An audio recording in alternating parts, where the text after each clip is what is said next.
Shalom everybody, welcome to a new video. Bezrat Hashem, today I'd like to bring a few insights from the Parashat BO, from Parashat BO, from the commentaries of Rabbeinu Yoel Haim Benhabib alav Shalom, the great Mekubal, a Gaon from Baghdad, Iraq. In Parashat BO, we have the incident of the Makot, the plagues, the 10 plagues. Hashem is punishing Pharaoh, and Hashem is doing a lot of miracles, great wonders for the Jewish people. Rabbeinu Yoel Haim is looking at the pasuk specifically in Shemot, chapter 10, verse 2, that says the following. I will quote the words of Rabbi Yoel Haim, and then Bezrat Hashem, I will bring more insight into our modern day. It says the following. את האשר התתעלתי במצרים בעת בית אותותי אשר שמתי בם. How I made a mockery of the Egyptians, and that you tell your sons my signs that I placed in them. So here, the pasuk is clearly stating that Hashem was having fun with the Egyptians. Hashem was having fun with the enemy. Perhaps the Jewish people were afraid of the reaction of Pharaoh. For hundreds of years, enslaved, punished, humiliated, fear upon them, death, horrible things happening to Am Israel. But from this pasuk, we see clearly that human enemies are nothing in front of the Almighty. For Hashem, he was just having fun with the Egyptians. He was turning them into mockery, ridicule them, playing with them, showing his mighty, his wonders, not only to the Egyptians, but also for Bnei Israel. Rabbi Yoel Haim explains that that expression, et asher itita'alti b'mitzrayim, referred to the actual plagues themselves, which were substantial and terrifying, since there was nothing like them before. The second part of the pasuk, be'et ototai asher samti bam, and my signs which I placed in them. And it means that they affected the Egyptians and not Israel, which is supernatural, since it should have affected everyone. So we usually, when we read about the 10 plagues, we read how Hashem punished and humiliated the Egyptians and Pharaoh, and we think about the great wonders and miracles. But the fact that the plagues only affected the Egyptians and Bnei Israel was untouched, that in itself was a miracle. That in itself was one of the wonders and signs that HaKadosh Baruch Hu was doing for the Jewish people. The enemy was being punished, but Bnei Israel, they were protected. Sometimes we find in our life that we go through struggles, difficulties. We have, perhaps there are people that in their work, their companies, they're facing tribulations, adversity by a co-worker, someone that is enduring humiliation, people going through a lot of anti-Semitism, a lot of hatred towards the Jewish people. But you should know that HaKadosh Baruch Hu promises that he will do wonders and he will do signs in our midst. You should know that HaKadosh Baruch Hu protected and always will protect the Jewish people. And you should know that HaKadosh Baruch Hu will do and continue to do miracles and wonders to do a mockery of the enemies of Bnei Israel. If you're going through difficulties, if you're going through adversities, remember that HaKadosh Baruch Hu is not only watching, he's acting. He's showing his might, he's showing signs and wonders. HaKadosh Baruch Hu, every person who does harm to his people, he brings back and pays back retribution for that evil that they have done against Am Israel. the same way that he was doing a mockery of the Pharaoh and the Egyptians. So in the same way, Hashem is showing signs and wonders. And there are so many stories, uplifting stories of people being saved and protected in moments of adversity, difficulty, persecution, anti-Semitism, hatred, humiliation that our brothers and sisters are going through all over the earth. HaKadosh Baruch Hu will show his mighty and his signs to you personally. Every single one of Bnei Israel was able to see and experience firsthand the miracles, the signs, the wonders, like the Pasuk says, Ve'et atotai asher samti. And these are my signs which I placed on them. You should know that HaKadosh Baruch Hu constantly is showing his signs, his hand of protection. You should know that if right now you are not seeing those signs, if right now you're still enduring difficulty, you should have the trust, the bitachon, the emunah that HaKadosh Baruch Hu at the right time will allow you to see his mighty, his protection, his care. The Pasuk continues and says, regarding that expression, Rabbeinu Yosef Chaim says, Et asher iteta'alalti b'Mitzrayim. He says that another explanation for that expression is that the first plague of changing the water of the river Nile to blood was to mock the Egyptians because they considered the river as their god and they worship it. And in the end, the rivers stunk and had a foul smell. Moreover, Bnei Israel mocked the Egyptians since even if they drank from the same utensil, Israel would drink water, whereas the Egyptian would drink blood. This forced them to buy water from Israel, and we were told in Midrash Shemot Rabbah 9:10 that this plague enriched Bnei Israel.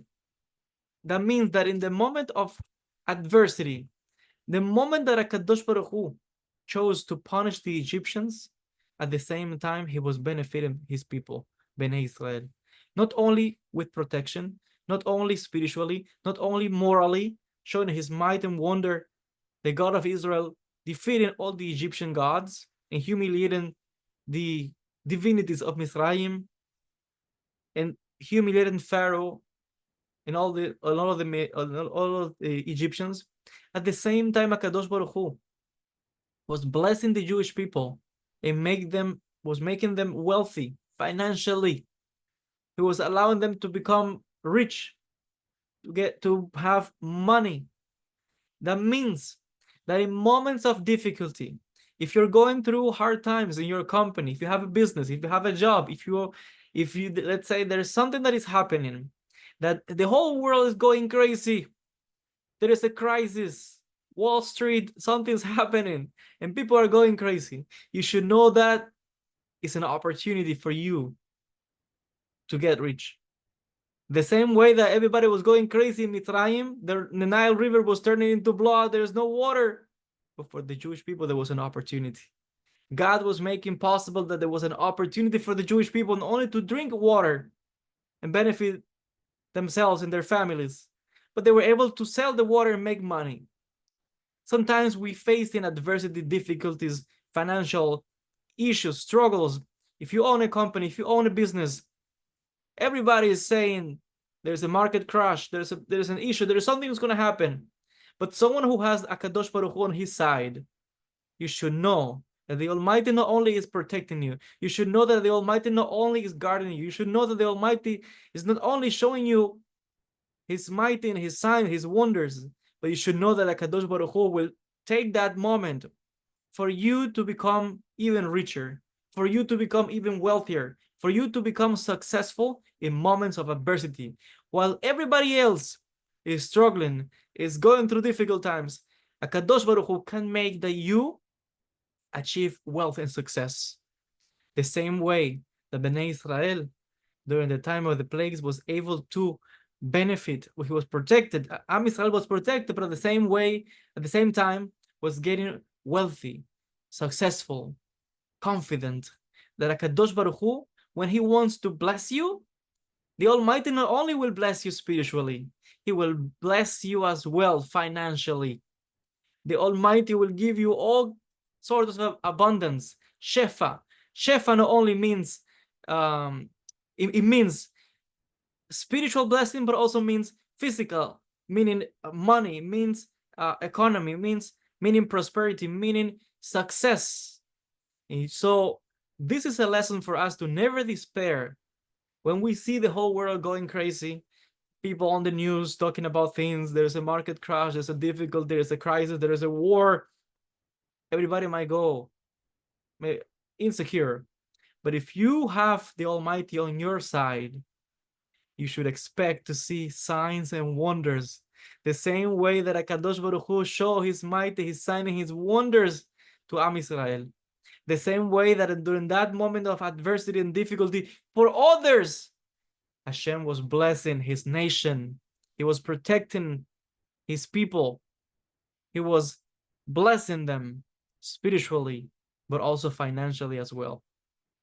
And you should know that Akadosh Baruch Hu can make your enemy, that one that is making your life impossible, that one that is persecuting you, that one that is oppressing you, and he can flip everything the way he did with the Egyptians, humiliate them, and make you successful, make you financially independent, make you wealthy, millionaire, spiritually, financially, in all sorts of blessings that Kadosh Baruch Hu can bring unto you and to your family. Never despair, because Kadosh Baruch Hu is watching for His people. Kadosh Baruch Hu, at the exact and precise time, He will show His might and His wonders. Let me share with you another of the insights of Rabbeinu Yosef Haim. There is something very interesting. This is a Parashat BO. Chacham Yosef Haim brings a lot of insights. He brings, for example, the spiritual protection of the tefillin, how the tefillin of the arm and the tefillin shel rosh is able to protect you from different things. He also speaks or opens up a big mamash, sod gadol, a great secret about the name of the Almighty.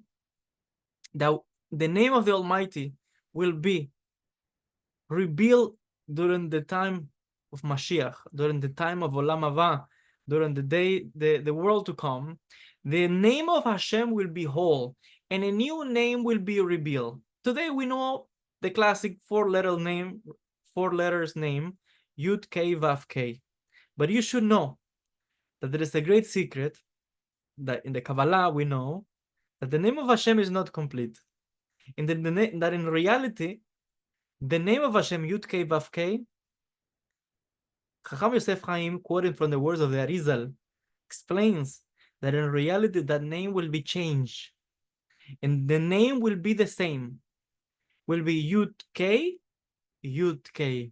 That will be the name of the Almighty during the time of Mashiach. There's a great secret right there. I'm not going to expand too much there. I want to focus on another section from Shemot chapter 10, verse 28.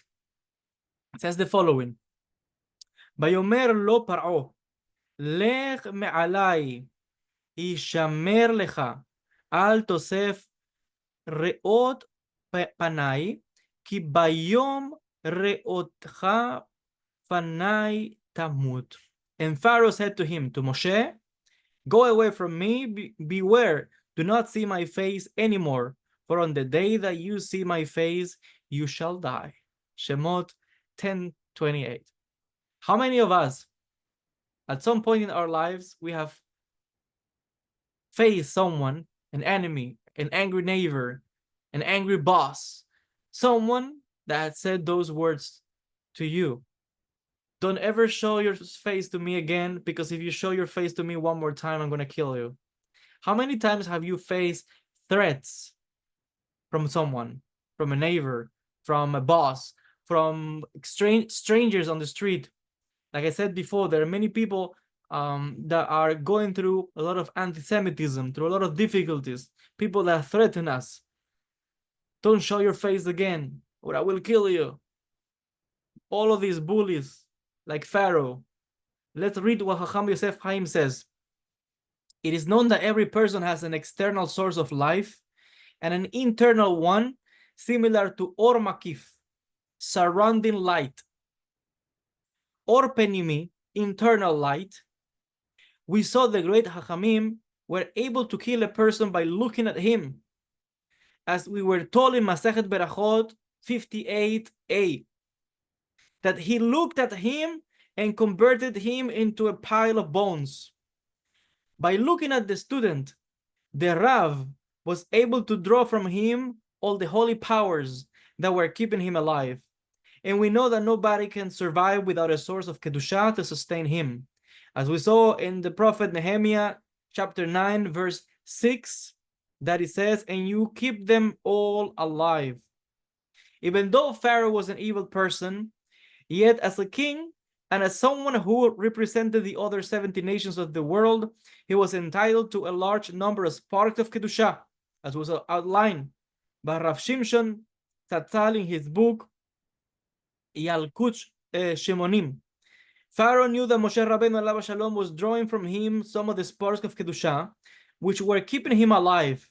And he asked him to limit the drawing to the external forces and not to touch the internal forces within him, otherwise he would then die. Meaning, we know that all klipot, the shells of darkness, impurity, limitations, all of these klipot, each klipa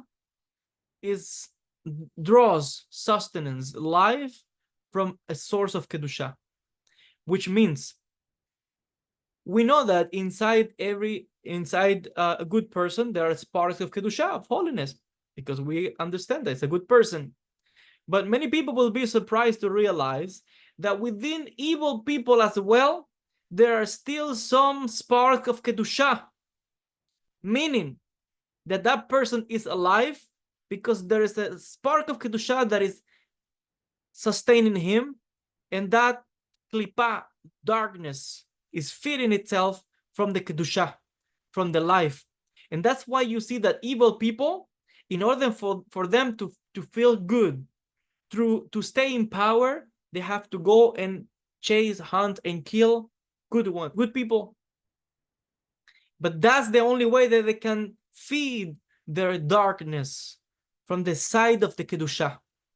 In the same way, we know that Mitzrayim, Egypt, at that time, and Pharaoh, that was the king, Mitzrayim was the source or a place, a makom of tumah, impurity. A lot of klipot, a lot of witchcraft, a lot of black magic, a lot of avodah zarah. But all of that avodah zarah was sustained, was feeding from the sparks of Kedusha that were allowed to remain within them. And I will even add that the sparks of Kedusha that were within Mitzrayim, that the Egyptians were feeding from, and at this time specifically, they were able to be successful, were the sparks of Kedusha in Bnei Israel. The Am Israel that was in Mitzrayim, the Egyptians were getting all the source of blessing from enslaving the Jewish people, enslaving, humiliating them, and make them work for them so they become wealthy and rich. Meaning they were feeding from Am Israel, from their source of Kedusha. Mitzrayim and Pharaoh was feeding from the Kedusha of Bnei Israel because they knew that HaKadosh Baruch Hu was with Am Israel. Like many people, we find this in the Torah. How many examples of people who saw the blessing that accompanied Bnei Israel, the same way that the blessing, the berachah that accompanied Abraham Abinu, Yitzhak, Yaakov, and many people say, I will go because I know that you are a man of God, like they said to Abraham. And so few instances, this is a prince, Nasi of Elohim. Meaning people realize that the berachah, the blessing that the Jewish people enjoy, is not from this world. It's because HaKadosh Baruch Hu directly is blessing his nation. So other people will try to feed from the blessing of Am Israel. And that's why Pharaoh was enslaving Bnei Israel and did not want Bnei Israel to leave Mitzrayim, because he knew that if he let the people go, all the source of his power, his blessing, and all the prosperity that he was enjoying at this time, he will lose it. You have servants, you have slaves that are working for you. That's your source of money, income, prosperity. You cannot let the slaves go. So now we can understand why he was so staunch and obsessed and stubborn. He refused to let Am Israel go. And that's why he knew that Moshe Rabbeinu was speaking in the name of the Almighty, the God of Israel. Moshe Rabbeinu wanted to take the people out. So Pharaoh, obviously, was upset at Moshe Rabbeinu, because he realized if Moshe Rabbeinu takes the whole nation into freedom out of Mitzrayim, I will lose all the source of prosperity, income, blessing, the source of Kedusha that he's feeding from. He's a big klipa, mamash. The source of Kedusha is Bnei Israel. So Pharaoh is upset with Moshe because Moshe wants the Jewish people to leave Mitzrayim, to become free, to go and serve the Almighty, go to the promised land. But Pharaoh doesn't want that. So Pharaoh is upset at Moshe. And now we can derive a chidush from this expression when he said to him, go away from me. Don't keep insisting that you want to let the people go and you're doing all these things to me, all these plagues that your God is doing through you, punishing me and my people, and now you still come to me every day and you're demanding to let the people go. Now we can understand the Pasuk Shemot 10:28 that Pharaoh said to him, to Moshe, go away from me. Meaning, I don't want to see you. Are you crazy? I'm not going to let the people go. Go away from me and beware. Do not see my face anymore. For the day that you see my face, you shall die. Meaning, Pharaoh understood that this guy was serious. Moshe Rabbeinu Mamash was fulfilling the Almighty's word. So Pharaoh said, I have to kill this person. If he keeps trying, it will be my end. So he warned him, I don't want to see you. If you show up again, I'm going to kill you. He knew that now he's identifying Moshe as the obstacle. Not only he was against the Almighty, but even now he realized that Moshe and Aaron, by extension, were a big problem.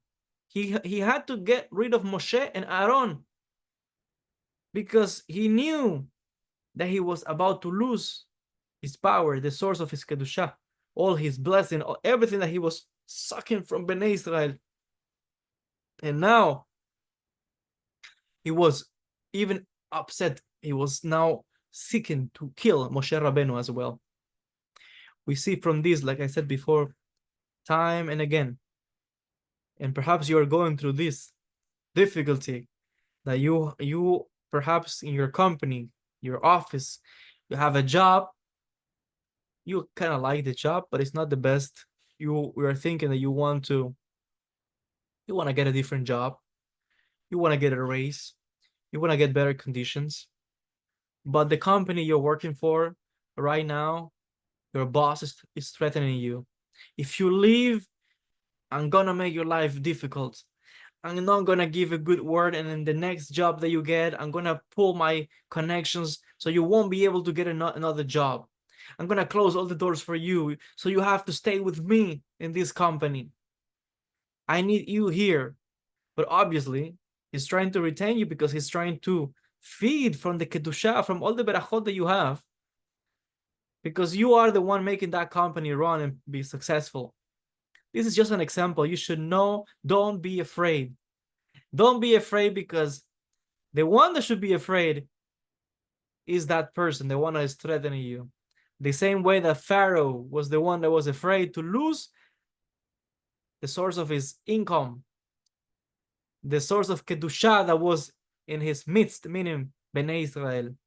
And that's why he was throwing threats and all of this wording, trying to scare Moshe Rabbeinu, trying to scare Bnei Israel, making their life a little bit difficult, harder, threats, and even now say, I'm gonna kill you. Don't listen to those people who say those things to you. Always trust in your potential, and you have to have emunah that the Almighty will be able to get you to a better place, to a better job, to a better opportunity, to a better business deal, to a better marriage relationship. Don't ever be intimidated by those people like modern pharaohs who are constantly threatening you, your parnasa, threatening your family, threatening your opportunities, trying to put strange and foreign ideas in your mind to make you shake and afraid. Don't fall into that trap. Not even when they try to use that strong language like Pharaoh was using against Moshe Rabbeinu. You have to trust in your potential. You have to trust that HaKadosh Baruch Hu wants you to go into a better opportunity. He wants you to leave Mitzrayim. He wants you to leave that job. He wants you to leave that business deal that is not benefiting you and neither your family. It's your parnassah, it's your blessing, it's the blessing and the opportunity the Almighty is giving you to free yourself from that abusive and not at all business deal that benefits you. On the contrary, it's enslaving you. It's sucking all the parnasa, all the beracha, all the kedusha from you, from your knowledge, from your experience, and they're exploiting your skills, your knowledge in that company, in that job, in that friendship, perhaps even. So you have to have mamash emunah. You have to trust in the Almighty that the right opportunity will come, the same way that Moshe showed up at the right time and he said, let my people go. So the same way the Almighty will send you that a better deal, a better job opportunity, a better house. If you wanted to move and you're losing whatever you are right now, you want a better house. If you want a better opportunities that come into your life, you should know the Almighty will send them to you. But you should be at the same time open. Like I said, don't listen to the voice of Pharaoh that is threatening you, that is throwing all of these words to scare you away. No, trust in the process, trust your potential, but put your trust in the Almighty. The Almighty will send to you a Moshe Rabbeinu with a better business deal, a Moshe Rabbeinu with a better opportunity, a Moshe Rabbeinu with a better shidduchim, a Moshe Rabbeinu with a lot of koach, a Moshe Rabbeinu, someone that will give you the right word at the right time to encourage you, to bring you up, B'ezrat Hashem. So don't despair. Remember, the Almighty is watching, and at the right moment, He's going to lift you up. He's going to bring you to that promised land, B'ezrat Hashem. May the Almighty bless you all. Zechuto shel Rabbeinu Yoel Haim Benhabib alav shalom. May the Almighty bless you all. May we continue sharing more insights from the Parashat BO B'ezrat Hashem in the next video. May the Almighty bless you all. Shalom. Shalom to all.